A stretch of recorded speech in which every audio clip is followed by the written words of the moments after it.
जय जिनेंद्र भाइयों और बहनों, हिंसा, झूठ, चोरी, कुशील, परिग्रह नहीं करूंगा। 24 मिनट के अंदर नहीं करूंगा। 6 महीने के बाद 24 मिनट जब भी तुमसे कोई पूछने आए, बोले रुको अभी, इतने बज के इतने मिनट के बीच में आना। आप उतने बज के उतने मिनट के बीच में 9 बार नमोकार मंत्र पढ़ करके बोल दीजिए। आपको जो मन में आवे, जो मन में आवे, आपकी वाणी सिद्ध हो जाएगी। वो काल आपको सिद्ध हो गया। लेकिन छोटा सा काल निश्चित करो। जिस क्षेत्र को आपने इतना नियम कर लिया, उस क्षेत्र में बैठ करके आप हर समस्या का समाधान कर सकते हो।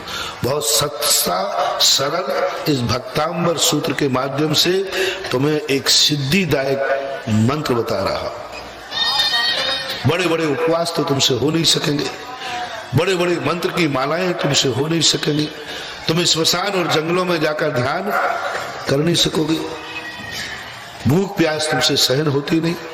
कोई बात नहीं, कोई जरूरत नहीं इतनी कठिन साधना करने की। मैं तो इतनी सरल कह रहा हूं, बस एक 100 फुट का एरिया त्याग दो, 50 फुट का एक एरिया त्याग दो, 24 मिनट मात्र मुझे दे दो, 6 मिनट तक तुम्हें मुझे दे दो, चलो कोई बात नहीं। इन इतने बज के इतने मिनट पर मैं कोई भी मन को निर्विकल्प चंचल नहीं होने दूंगा, विकार नहीं आने दूंगा। यदि 6 महीने के अंदर यदि 1 सेकंड को विकार तुम्हें 6 मिनट के अंदर आ गया, तो फिर सिद्धि पुनः 6 महीने के लिए टल जाएगी।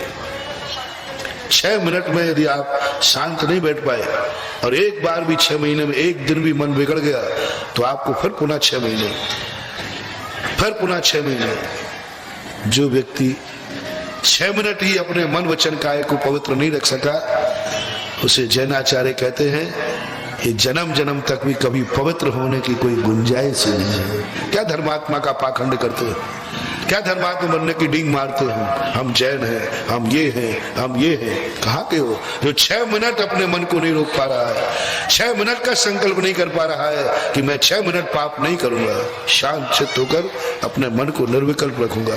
काय का धर्म, पाखंड है, सब प्रोपेगेंडा है। साधना करो, थोड़ा पानी पे चढ़ो। मैं थोड़ा कठोर शब्द इसलिए बैठ जाता हूं, किसी की तो भुजाएं यूं आ जाए, महाराज क्या बात कही, हम इतने पापी थोड़ी हैं जबलपुर वाले, नर्मदा का पानी पीते हैं। इतने पापी थोड़ी है कि 24 मिनट पाप नहीं करूं। मैं चाहे तो रहा हूं कि पानी पे चढ़ तो जा रहे बेटा एक बार कोई, और पानी पे चढ़ के नियम ले ले तो भी तेरा कल्याण हो जाएगा। करो तो सही है। क्या कहते हो महाराज, क्या हम इतने पापी हैं कि 24 मिनट में आप अपने मन को ना रोक पाए? रोको तो सही। मैं कहा मैं कह रहा हूं, मैं तो अपनी गलती को तुरंत कह दूंगा, आई एम सॉरी प्लीज, तस्मिच्छामि दुक्कड़म। मुझे खेद है कि मैंने इतने बड़े धर्मात्मा जबलपुर के जैनियों को इतना निकृष्ट समझा। क्या मुझे यह क्षमा मांगने का मौका दोगे?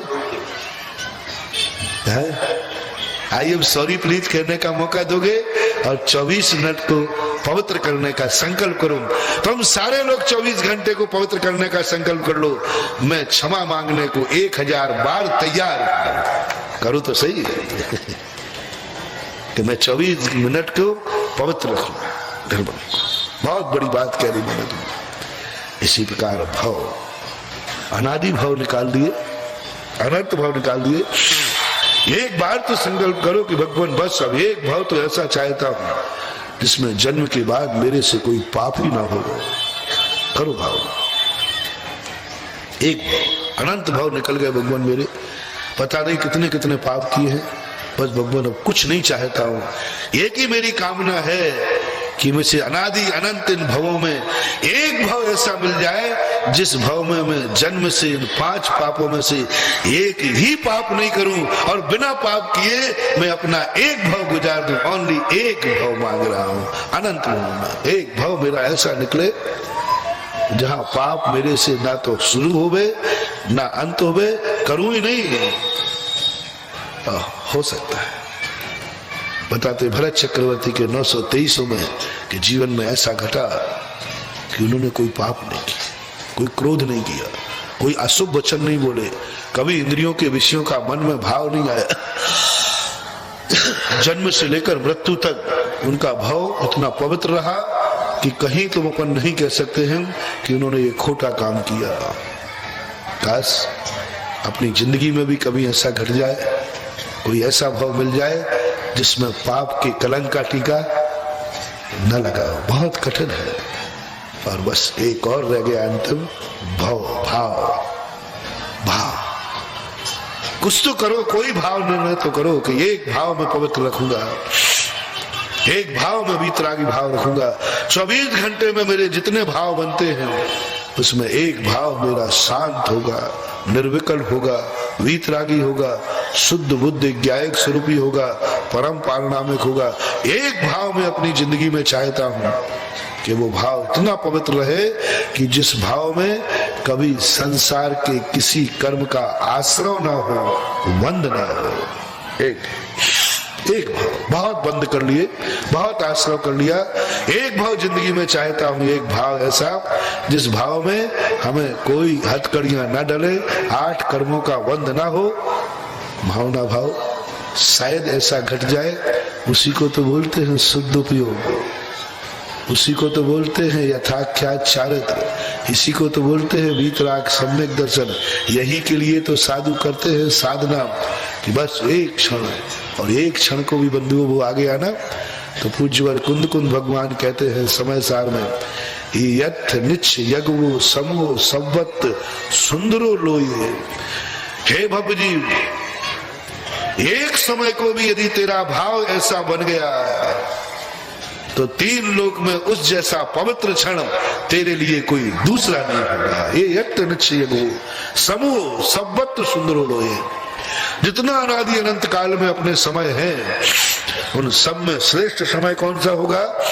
जिस समय व्यक्ति एकत्व भक्ति की अनुभूति कर रहा हो। एकत्व की अनुभूति, बिल्कुल एक टंकोत की जाए पुण्य स्वरूपी अनुभूति। ऐसी अनुभूति, मैं एकाकी एकत्व लिए सब ही आते, तन धन को साथी समझा था पर ये भी छोड़ चले जाते।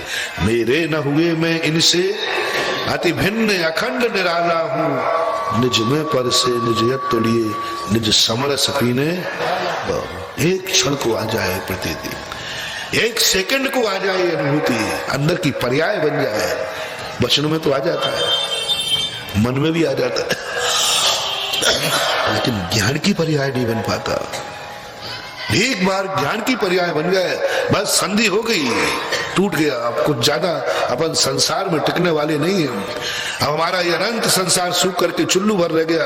बस एक क्षण को अनुभूति फिर आत्मा में से प्रकट हो जाए, एक क्षण को, ज्यादा देर चाहिए ही नहीं। कुंद कुंद स्वामी ने तो स्पष्ट कह दिया, बस एक बार कर ले, द्वारा मैं तेरे से कुछ कहूंगा ही नहीं, कहूंगा ही नहीं। और हम सूरी महाराज ने तो इतना तक कह दिया, एक बार मेरी कहना मान ले, मृत्वापि कृत्वा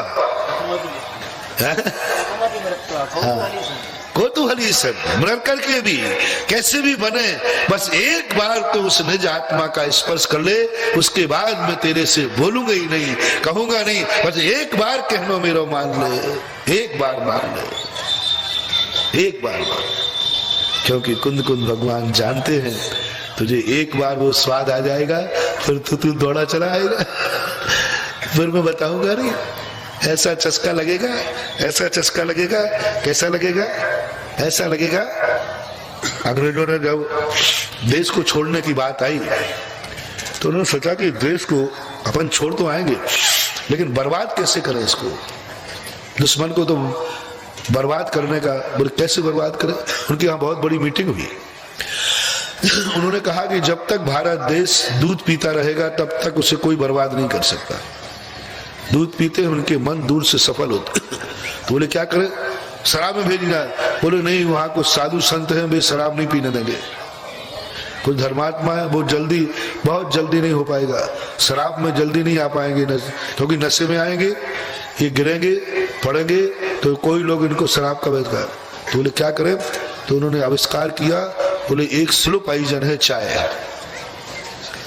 बोले चाय ऐसी है, एक बार इनके मुंह से लगवा दो, बस एक बार मुंह से लगवा दो, भारत देश अपने आप बर्बाद हो जाएगा, भारत देश में सब बर्बाद हो जाएगा। बोले क्या करें, बोले बस चाय को देने, भारत में गरीबी बहुत है, अपन चाय की प्याऊ खूब, बहुत पुराने लोगों को मालूम होगा, मुझे बताया कि पहले चाय की प्याऊ खूबती थी। प्याऊ जानते, 5 पैसे दिया जाता था और एक मग भर के चाय देते थे। मग्गा जानते? मग्गा आधा किलो का लगभग होता होगा। मग्गा भर के चाय देते थे और साथ में 5 पैसे देते। और जब 5 पैसे के लोभ में गरीब जनता चाय पी लेती थी, उनको चाय पीने में चक्कर आते थे, लेकिन किस लोभ में पी लेते थे? 5 रुपए, 5 पैसे के।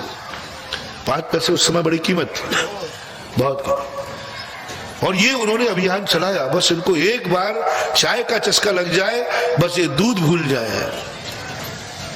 और एक बार तो पीने दो, और यदि 2-4-6 महीने पी लिया फिर चिंता नहीं करना।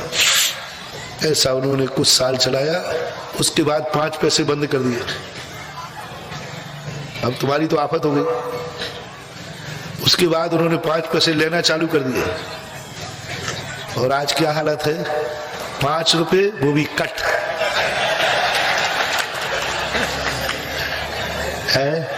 5 रुपए, वो भी इतना सा प्याला देख करके मैं कभी कभी देख लेता हूँ, इतने इतने से कप है और पी रहे हैं बेचारे आफत के मारे। अब कैसा चस्का लगा? अंग्रेज कहते मजा आ गया, अब नहीं छोड़ने वाले। अब महाराज क्या भगवान भी आ जाए,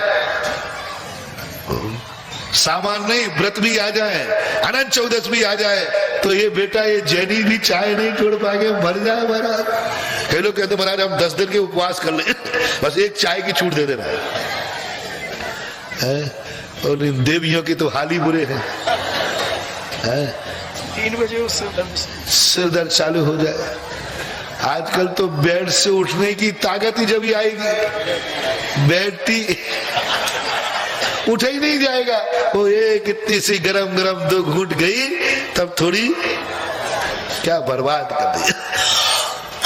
तो अंग्रेज जानते थे कि एक बार तो इनको चस्का आ जाए, फिर ये पैसा दे दे करके पिएंगे। हमारे कुंद कुंद भगवान भी कहते हैं एक बार तो तू चस्का ले जा, फिर मत लेना, क्योंकि मुझे विश्वास है जिसे एक बार आत्मा का आनंद आ गया वो मर करके भी आत्मा का आनंद लेगा, लेकिन छोड़ने वाला नहीं। फिर मैं कहूंगा यदि आनंद चाहिए तो मुनि बनना पड़ेगा, सर्दी गर्मी सहन करना पड़ेगी। एक बहुत तुम जी सब मंजूर है, आप तो बस वो आनंद दे दो जो इंद्र नाग नरेंद्र व अमेंद्र के एक टाइम खाना पड़ेगा, कैशलोन करना पड़ेगा, जो आप कहो सब कर लूंगा, लेकिन वो निज आत्मा का अनुभव जो मुझे मिला था उसको स्थायी कर दो, स्थिर कर दो, उसके क्षण बढ़ जाना चाहिए। उसी कारण तो मुनि बन जाता है, इतने अवसर परिसर झेल लेता है। मात्र एक ही कारण है कि वो जो आनंद आ चुका है वो आनंद स्थिर हो जाए, शाश्वत हो जाए। अब मैं उस आनंद को छोड़ना नहीं चाहता, पर एक बार तो, इसलिए मैंने कहा एक भाव जिंदगी में ऐसा घटे मरने के पहले जो मुझे कर्म का बंध न करावे, सांप्रदायिक आश्रय न करावे, हमें हथकड़ियां ना डाले, हमें 8 कर्मों का बंध ना हो। एक भाव मरने के पहले कि भगवान ज्यादा नहीं मांग रहा हूं, मैंने बहुत भाव किए जिसमें मुझे सांप्रदायिक आश्रय हुआ, बंध हुआ, तो जिंदगी में एक कामना आज भगवान से करना है, भगवान मरने के पहले बस एक भाव मुझे ऐसा करने का मौका देना जिस भाव में कर्म का बंध ना हो। एक बस हो गई संधि, हो टूट गया संसार, हो गया भेद विज्ञान, हो गए तुम आसन्न भव्य, ज्यादा नहीं, एक क्षण का मात्र। तो ऐसे द्रव्य क्षेत्र काल भाव को एक क्षण ऐसा आ जाए जब आत्मा में क्रोध भी न रहे, मान भी नहीं रहे, माया भी नहीं रहे, लोभ भी नहीं रहे। नौ कसायों का तो सवाल ही नहीं, एक क्षण को बाद, एक सेकंड एक भाव ऐसा हो कसाय से रहित हो, परम वीतरागी शुद्ध हो, परम वीतरागी शुद्ध हो। ऐसा भाव यदि अपन ने कर लिया तो बहुत बड़ी बात है। देखो अपन कितने क्या है जिंदगी, क्या अहंकार कर रहे हैं हम। एक मंदिर बनवा लिया, मंदिर में एक लोटा ढाल दिया, एक अर्घ चढ़ा दिया, अपने आप को धर्मात्मा मानने लग जाते हैं। हम मुनियों की भक्ति बन जाते, कट्टर मुनियों के भक्त। ऐसे ऐसे पापी जीव हैं इस दुनिया में जो कट्टर मुनि के भक्त हैं, कट्टर, कट जाएंगे मुनियों के लिए, मर जाएंगे मुनियों के लिए, लेकिन अपने जीवन में दिव्य क्षेत्र काल भाव को 1 मिनट भी पवित्र नहीं कर पाएंगे। मंदिर भी नहीं बचता है, भगवान के सामने भी नहीं बचता है। तुम्हें कोई भरोसा नहीं कि भगवान के सामने इतना क्रोध आ जाए कि मर जाओ और मार डालो।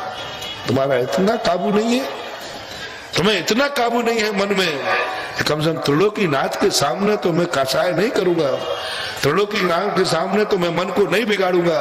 भगवान सामने बैठा है भैया, उसके सामने तो कम से कम शर्म कर, थोड़ी लज्जा कर। उस समय तो मन को समझा, रे पापी मन, सारी दुनिया में तू पाप कर लेना, लेकिन जितनी देर त्रिलोकीनाथ के सामने खड़ा है इतनी देर के लिए तो पवित्र हो जा। कम से कम अपन मन को इतना नहीं समझा सके तो फिर क्या मतलब है इस मन को अपना कहने से? क्या मतलब? इतनी देर मन मान जा। देख भगवान खड़े हैं सामने, भगवान बैठे हैं सामने, गुरु बैठे हैं सामने, माला है मेरे हाथ में, नमोकार मंत्र है मेरे मुंह में, मुख में। हे मन, इतनी देर के लिए मान जा, बाकी तुझे जो करवाना हो उसे करवा लेना है।